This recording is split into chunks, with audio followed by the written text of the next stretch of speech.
Over the past year, something truly bizarre occurred that has remained etched in my memory. A coworker, suggesting I share it on an online platform called Reddit, where anonymity is key. Not being familiar with Reddit, I decided to do some research and stumbled upon a subreddit that seemed like the perfect place for my tale. It had all the eerie elements that readers on the platform seemed to enjoy, but what set it apart was that, unlike most stories there, mine was entirely true. After high school, I found myself at a crossroads, unsure of what to do with my life. Lacking better options, I decided to join the Navy. Eventually, I became a corpsman attached to a unit of Marines in Afghanistan. Once my military service was complete, I pursued a career in emergency medical services, obtaining my EMT and paramedic certifications. During my college years, I met an incredible woman, and we began dating. We moved in together not long after, and it seemed I was on the path to becoming a devoted husband and father, much like my father before me. However, life had other plans. Time flew by, and soon, 3 years had passed. None of the things I had hoped for materialized, and our relationship slowly deteriorated, leading to a painful breakup. Unlike my father, I found myself on a different path. At work, I could keep my mind occupied, focusing on my duties as an emergency medical professional. But during my free time, the loneliness and disappointment weighed heavily on me. Desperate for a distraction, I began searching for something new. After some consideration, I stumbled upon a volunteer search and rescue organization in my area. I contacted them, and they welcomed me with open arms. I dove headfirst into the work, and it felt like a natural fit.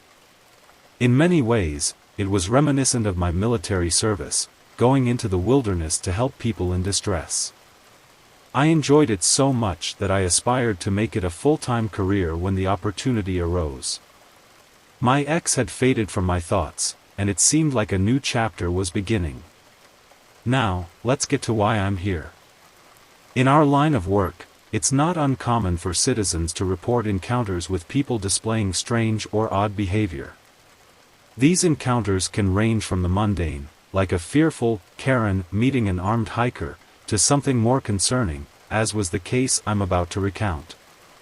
I was lazing around at home when I received a call from my boss. A sheriff's deputy had received a call from a woman who had been walking her dog on some public land. She had run into a gentleman on the trail. Initially, he appeared like any normal young man, but as their conversation progressed, it grew increasingly detached from reality.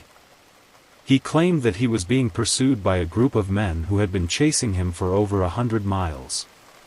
The lady, compassionate and concerned, didn't believe he was dangerous and attempted to convince him to accompany her to the sheriff's office. However, he vanished when she briefly turned her back, leading her to report the incident to the sheriff's office. Recognizing that our search and rescue team was better suited for this kind of situation, the deputy reached out to us in the hopes that we could locate the young man before something unfortunate happened. We began the search the following morning and swiftly found his trail. He seemed to be in some distress based on his tracks, and it didn't take long for us to catch up to him. Unfortunately, it wasn't the happy ending we had hoped for. He appeared to have ended his own life at some point during the night. His trail led to the edge of a sheer drop, 1,000 feet down. A few of us retrieved his body, marking the end of the search. I returned to the top to collect a few of the victim's personal effects. As I did, our head tracker, a man I'll call Jack, was kneeling a few yards away from me. He was staring at something with intense focus and mumbling to himself. When he saw me, he called me over and pointed to the ground, asking me what I saw. At first, nothing stood out to me, but the longer I looked, something became apparent. The dried dirt had an unusual pattern, almost as if it had been swept with a broom or a tree limb. Then, I noticed a boot print, but the edge was oddly smooth, with the exception of the heel. Jack stood up and walked over to a small tree with a broken stump, indicating it for recognition. I began searching for the broken limb and found it carelessly tossed aside in some nearby bushes. Jack instructed me to follow him to the cliff's edge. We stood there, gazing down into the abyss, and when the bright light of day revealed the entire trail leading up to the edge, we noticed something peculiar. The visible sweep marks only went up to the edge, where the only remaining tracks belonged to our search team. I hope I've been able to convey the strangeness of the situation so far. If not, I'll tone down the drama. In essence, someone had made a clumsy attempt to hide their presence, and in doing so, they made a significant error. Have you figured it out yet? Well, I'll provide a bit more help. Why would a man, whose tracks had been visible for miles, suddenly have them disappear around 30 yards from the edge of a cliff, the very same cliff from which he was supposedly going to jump? There was no other path leading to the edge. We checked thoroughly in every possible direction. We had numerous questions but no answers. I looked over at Jack and asked him what he thought all of this meant. His answer, however, left much to be desired. I'm not really sure, he admitted, but I find it hard to believe that the boy could have flown from there down to there. We decided to keep our findings to ourselves for the time being. We didn't want to needlessly distress the young man's loved ones with some far-fetched conspiracy theory. Even now, I can't arrive at a solid conclusion regarding his fate. While I do have my theories, I'll keep them to myself. After all, discussing aliens or anything paranormal would likely lead to ridicule. As they say, the most logical answer is usually the most likely. So, what do you think sounds most logical to you?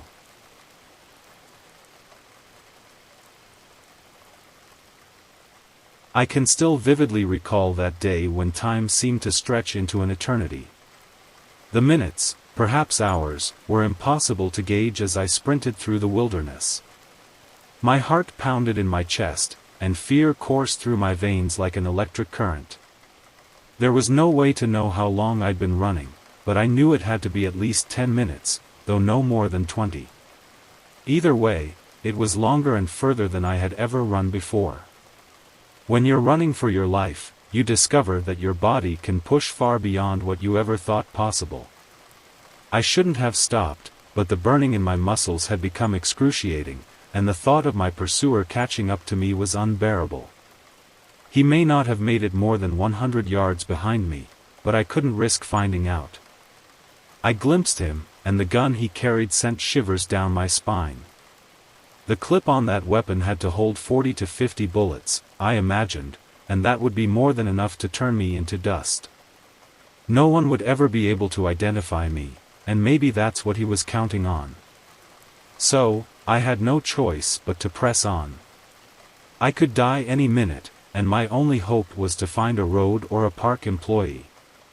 Daring to stop just long enough to catch my breath, I continued running until darkness fell. Only then did I feel safe enough to rest.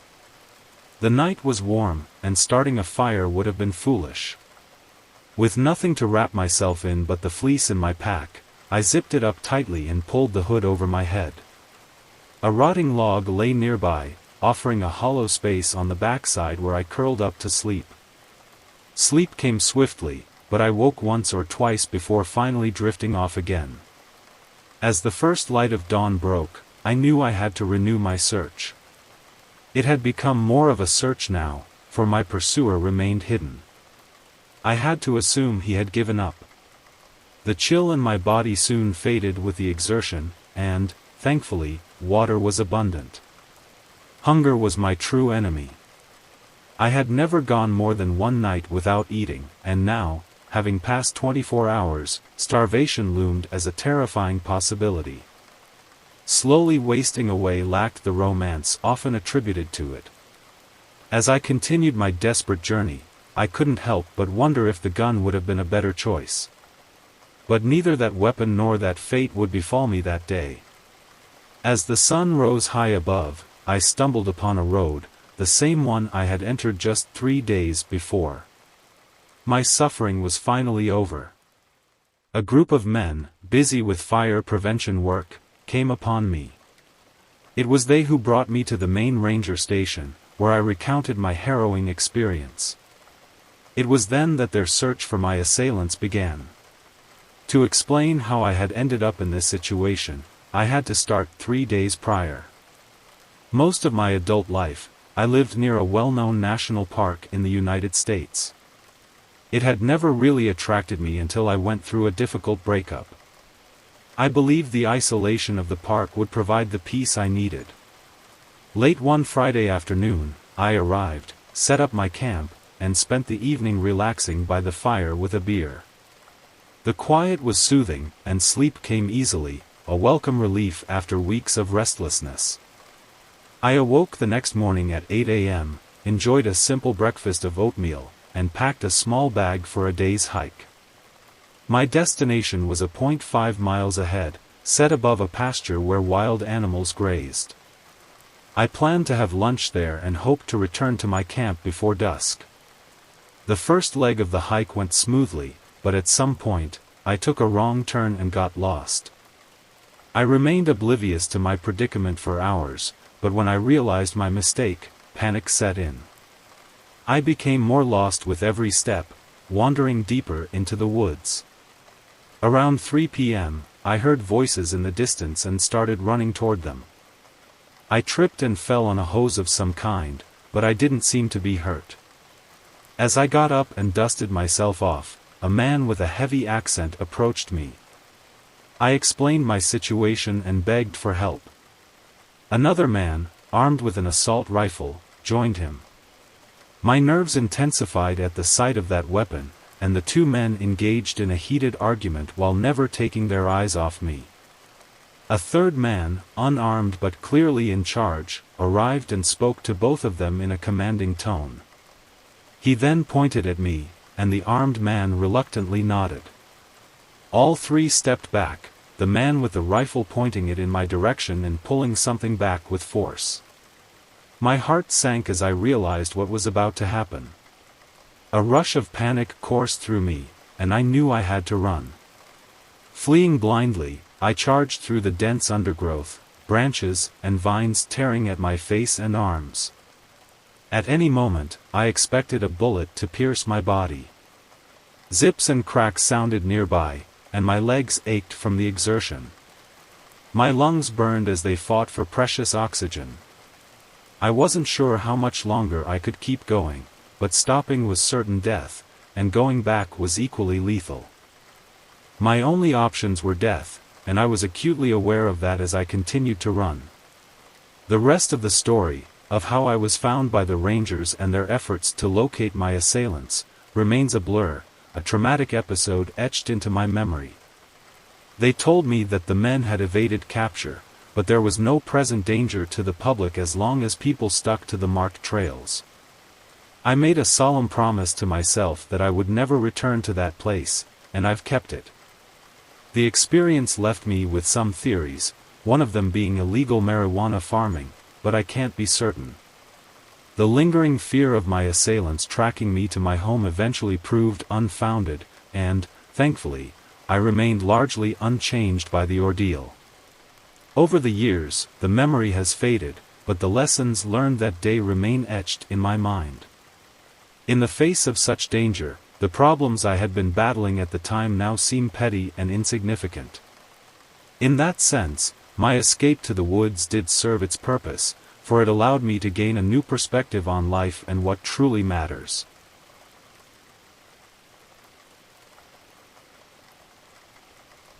My role in this story begins at 10. It was my first deer hunt with my dad and uncle when my uncle pointed out a set of tracks. I became enthralled. My uncle noticed my fascination and fostered it. He was an accomplished tracker and shared his knowledge with me. I supplemented his teachings with books. Nature became my home, and wildlife became my family. My desire to hunt dwindled, and I used my meager skills to guide those who had not. I don't disapprove of the practice, it's part of being an animal, and make no mistake, we are part of that family. After my time in school was complete, I took to the road in search of the unknown, things not written in books or thoughts lost. My work as a guide kept me fed, but it was my search that nourished me. I grew restless with my work and sought out a new challenge. A position with a search and rescue group became available, and I applied for it and was immediately hired. We were close to a national park, one state park, and countless acres of public land. Despite being a moderately experienced tracker by this point, I didn't start out doing it exclusively. Tracking people, although very similar to tracking animals, has its own set of challenges, and I had yet to master them. You really never do. My job was to stick to our team leader and listen to everything he said. He's a patient and reassuring teacher, and I've learned a lot from him. I would take part in countless operations before I would get my chance to lead a team, and it would not be with my group. However, a sister organization in the neighboring state was in great need immediately, and I was to lead a team to find a lost hiker. He had been missing for almost a week, and conditions were forecasted to get very bad. I arrived the next day and went straight to work. The situation was well beyond ideal. The target had a 4-day lead on me, and the area had already been churned up by countless numbers of people. Most of the morning was spent looking for fresh tracks. I came across some just before lunch and began the search. Everything about the trail matched the description I'd been given: boot size, weight. As we grew closer to the objective, something began to change. Small discrepancies began to arise. I dismissed them as fatigue and continued. A near-dark sky crested a hill, and I caught sight of a small tent. I called out over the radio that our lost hiker had been found. A feeling of satisfaction washed over me, and it was short-lived, unfortunately. We called out to the tent, and a small, well-groomed young man appeared. I was surprised at how fresh he looked. My team greeted and assured him he was safe. A confused look came on his face. "What do you guys mean? I just arrived here this morning. Did someone report me missing or something?" Suddenly, I knew why nothing had made sense. I asked the guy his name, and it didn't match what I had in my paperwork. Just to be safe, I looked around at his things. Although similar in many ways, many differences also existed, differences someone of my experience should have noticed.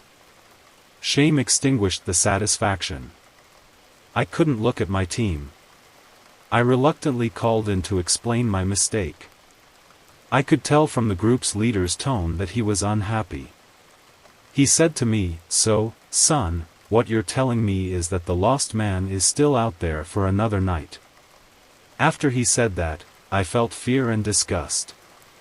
Because of a simple mistake, this poor man was doomed to another night alone in the woods, and a snowstorm was expected the following afternoon. The man's odds of surviving another night were nearing zero. I was unable to face the rest of the team after that. I wanted to leave right then, but a man's life depended on me. I sent my team back for the night and camped alone near the camper. As soon as the sun broke, I was back on the trail. My mistake was now crystal clear, and then my ridiculous hubris. I'd ignored where one man's tracks had diverged from another's on the same trail. The lost hiker had been through the same trail just the day before but gone off in another direction. I should have listened to my instincts.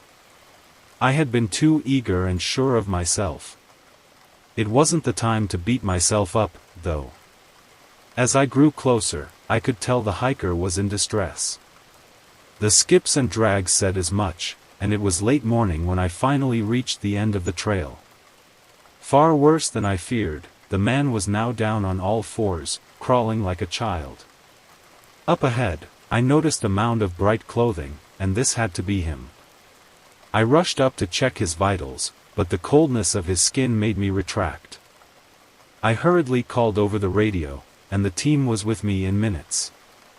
We all knew that he was gone, but the paramedics tried anyway. I could do nothing but sit with my hands over my face. It had been my first time leading a team, and because of my arrogance, a man was dead. I seriously considered quitting right there and never returning home. No one would ever trust me again. Although I did return home, I was serious about quitting. I'd let a lot of people down, people had trusted me, and my mentor had to have been ashamed of me. I wanted so badly to call and apologize, but I assumed that he'd hang up on me. Why would he want to be reminded of such a big failure? That's why I was so shocked when he called me. They wanted to know why I had not been in contact with anyone, and this confused me.